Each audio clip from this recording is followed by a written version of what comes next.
अस्सलाम वालेकुम नाज़रीन, मैं हूं आपका मेज़बान Khurram Tufail. Karachi on spot segment में रेड बॉक्स के प्लेटफॉर्म से एक बार फिर आपके साथ मैं इस वक्त मौजूद हूं जेल चौरंगी फ्लाईओवर के बिल्कुल नीचे। मेरे अक़ब में आप देख सकते हैं कि ये चेज़ अप स्टोर है, जहां पिछले बुध के रोज़ से, इनफैक्ट आज चौथा रोज़ है ऑलमोस्ट, बुध के रोज़ से यहाँ पर आग जो है वो बेसमेंट पे लगी है और अब तक उस आग पर काबू नहीं पाया गया है। कराची एक मेट्रोपॉलिटन सिटी, पाकिस्तान में सबसे ज़्यादा टैक्स देने वाला शहर, इस बार 1.35 ट्रिलियन रुपीस जो टैक्स है वो इकट्ठा किया है कराची के शहरियों ने। लेकिन उसके बाद कराची का हाल क्या है कि एक कराची शहर का ये सेंटर है, एक तरफ बहादुराबाद है, एक तरफ गुलिशन इकबाल है, इस तरफ PIB कॉलोनी है और ये मेन शहर है, शहर का इंतहाई अहम तरीन हिस्सा है। वहाँ पर सूरत हाल ये है कि आग बुझाने के जदीद आलात नहीं है मैसर कराची शहर में, और जो अमला है वो मुकम्मल तौर पर तरबियत याफ्ता नहीं है जदीद दौर के तकाज़ों के मुताबिक। ये है कराची की सूरत हाल। आज चौथा रोज़ है लेकिन आग पर अब तक जो है वो आग को बुझाया नहीं जा सका है मुकम्मल तौर पे। बेसमेंट में बेसिकली आग जली।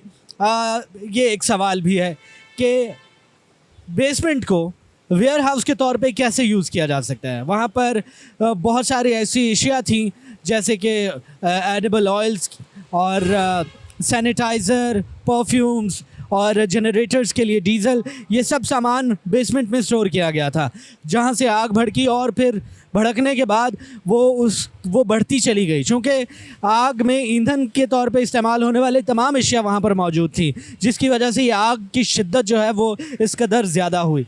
बहरहाल आज सूरत हाल ये है कि मैं आपको बताता चलूँ कि ये बिल्डिंग में 170 के करीब फ्लैट्स हैं। ग्राउंड फ्लोर पे ये चेज़ अप स्टोर है, लेकिन इसके जो दूसरी मनाजिल हैं वहाँ पर लोग बसते हैं, घर हैं। यहाँ पर 170 फ्लैट्स हैं इस बिल्डिंग में और उन 170 फ्लैट्स में 1000 से ज़ायद अफराद जो हैं वो रिहाइश पजीर थे, ज़िंदगी गुजार रहे थे। लेकिन चंद ही घंटों में उनका ये जो घर है वो छत जो है वो उनके लिए उनसे छिन गई। उसकी वजह ये बनी कि इस आग के भड़कने से इसकी जो बुनियादें हैं वो कमज़ोर हो गई हैं, जिसकी वजह से इस इमारत को मखदूश करार दे दिया गया है और इसको रिहाइश के काबिल नहीं करार दे दिया गया है, नाकाबिल रिहाइश करार दे दिया गया है।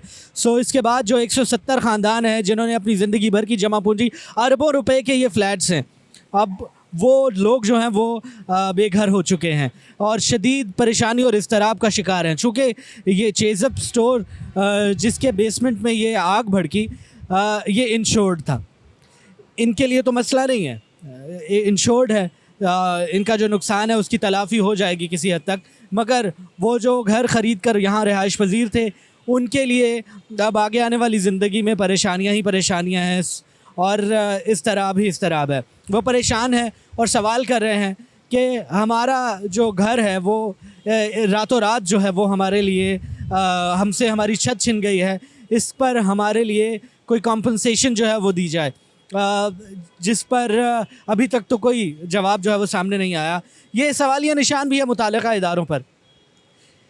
कराची शहर में, कराची जैसा एक बड़ा शहर, कराची में 5 अज़ला हैं और हर ज़िला जो है वो कराची के पाकिस्तान के दूसरे शहरों से बड़ा है, वहाँ की आबादी ज़्यादा है और इसी हिसाब से इस शहर के मसाइल भी हैं। लेकिन जिस हिसाब से इस शहर के मसाइल हैं उस हिसाब से यहाँ वसाइल जो हैं वो नापैद हैं।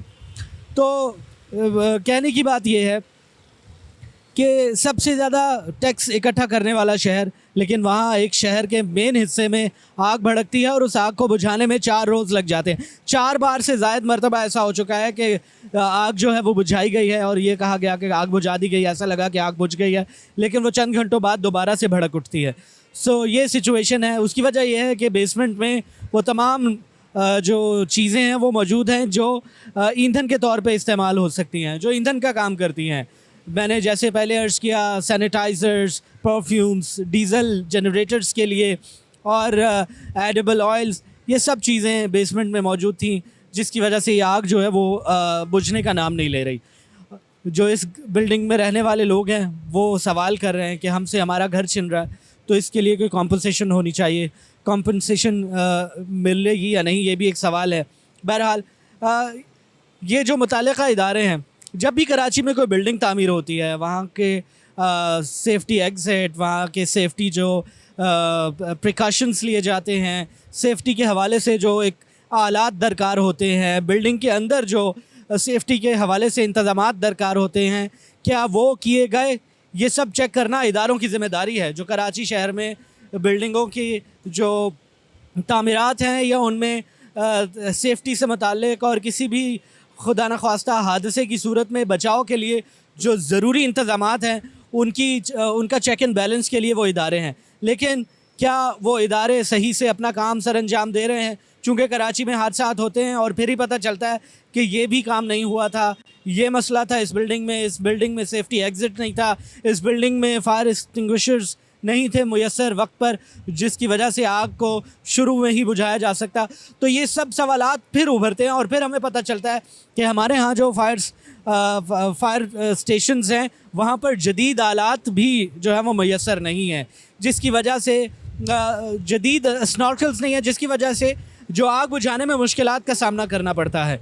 सो ये भी एक सवाल है। ना सिर्फ ये बल्कि बैनुल-अक़वामी जो स्टैंडर्ड्स हैं उनके मुताबिक ट्रेंड जो फायर फाइटर्स हैं, जो फोर्स है, वो भी दस्तयाब नहीं है। तरबियत की कमी है, वसाइल की कमी है। इस वजह से बहुत सी मुश्किलात का सामना रहता है हर बार। अभी की जो सूरत हाल है वो ये है कि आप मेरे अक़ब में देख सकते हैं कि बिल्डिंग की बेसमेंट में से धुआं निकल रहा है, बिल्डिंग के अंदर से धुआं निकल रहा है। सो ये इस बात की अलामत है कि आग अभी तक जो है वो जल रही है और बुझी नहीं है सही से।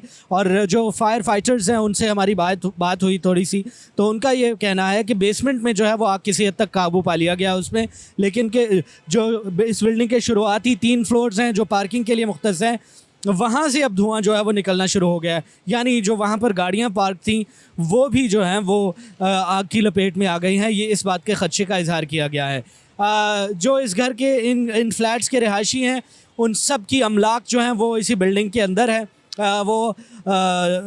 बिल्डिंग को जब आग लगी तो बिल्डिंग को खाली कर दिया गया था, सब अपना सामान वो बिल्डिंग में ही छोड़ के बाहर आए अपनी जानें बचाकर। सो उनकी सारी अमलाक भी इसी बिल्डिंग के अंदर ही हैं। अरबों रुपए के ये फ्लैट्स हैं और अरबों रुपए का ही उनका सामान है जो इस वक्त इस बिल्डिंग के अंदर है, और वो शदीद इज़्तिराब का, परेशानी का शिकार हैं। उम्र भर की पूंजी जो है वो उनको लुटती हुई दिखाई दे रही है। सो इस हवाले से उनका ये कहना है कि हमें कोई कॉम्पनसेशन दी जाए। और जैसे कि मैंने पहले अर्ज़ किया, चेज़ अब तो इंश्योर्ड था, तो उनका नुकसान की तलाफ़ी तो किसी हद तक हो जाएगी, लेकिन जो इस घरों में, इन फ्लैट्स में रहने वाले लोग थे, उनके नुकसान की तलाफ़ी कैसे होगी? उनका क्या कसूर था कि एक बेसमेंट में आग लगती है और पूरी बिल्डिंग मखदूश करार दे दी जाती है और यूँ उनका घर उनसे छिन जाता है। सो उनके लिए भी कोई कॉम्पनसेशन होनी चाहिए। मुताल्लिक़ा इदारे जो हैं वो इस हवाले से इक़दामात करें। ये इन घर में रहने वाले अफराद का, घरानों का, ख़ानदानों का मुतालबा है। बहरहाल इस हवाले से हम आपको मज़ीद भी अपडेट करते रहेंगे और अपने आने वाली वीडियोज़ में इस हवाले से आपको अपडेट करते रहेंगे। अब तक के लिए इतना ही। अपने मेज़बान खुर्रम तुफ़ैल को इजाज़त दीजिए। Till we meet again, it's good bye.